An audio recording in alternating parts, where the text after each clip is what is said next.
Hi, Trey, Jake, and Katie. My name is Megan. Hello. Thank you for having me on the podcast. She goes by Katie, It's truly a pleasure.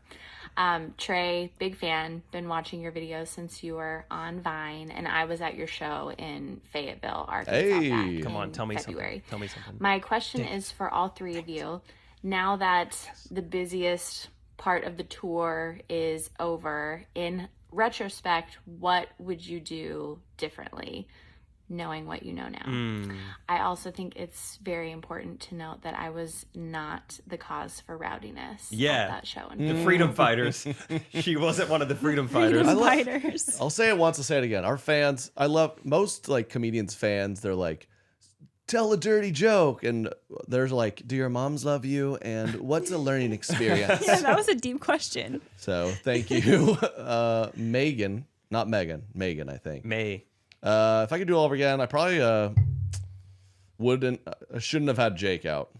We learned pretty early on that it was a mistake. But Trey's like, I already asked him to come along for all of it. Yeah, the Arkansas thing was so if you were at the Fayetteville show, police came, they held up the show because there's apparently drunk, anti-mask people in the crowd.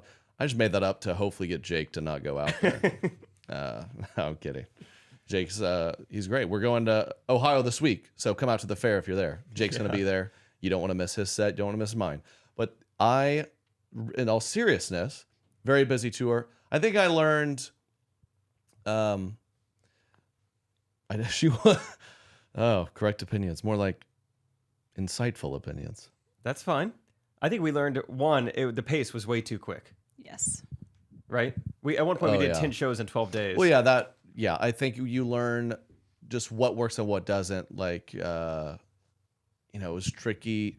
Katie and I, for some of the buses were like, we had our own bedroom in the back and some were the bunks, but you're in the back of the bus. You remember the back of the bus? You're bouncing like, I'm like, was that actually better? I don't know. Really? The pace, which, I've said all along, too much. We wouldn't do it again, especially because we do all this during the week.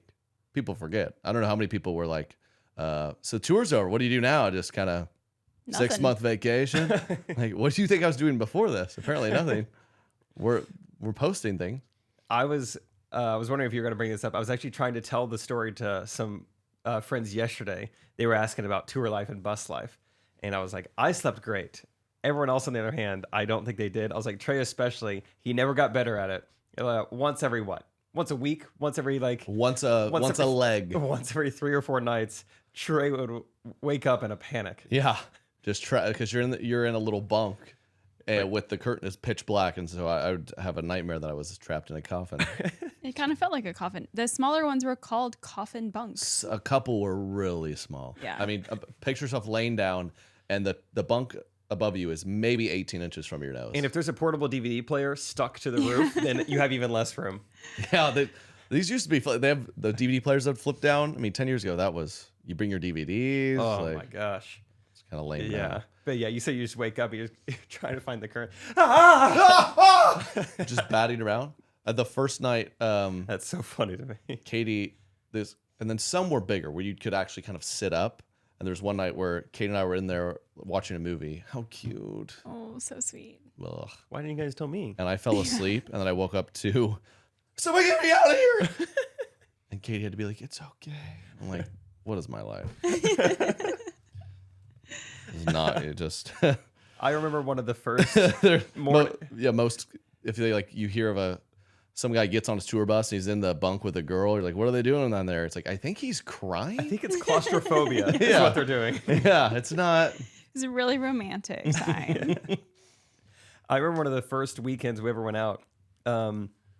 We were all kind of like, we had our night sleep in the bus, and we were all debriefing kind of in the lounge, like, oh, last night was kind of crazy, right? Everyone's going to go around like, I couldn't fall asleep. I couldn't stay asleep. And I'm like stumbling out there at 11 a.m. Just slept through my entire alarm. Like, yeah. No, that was crazy. What were you saying, the Rumble Strip? Yeah, no. Bumps. I definitely noticed that. Yep. I slept like a baby the whole time.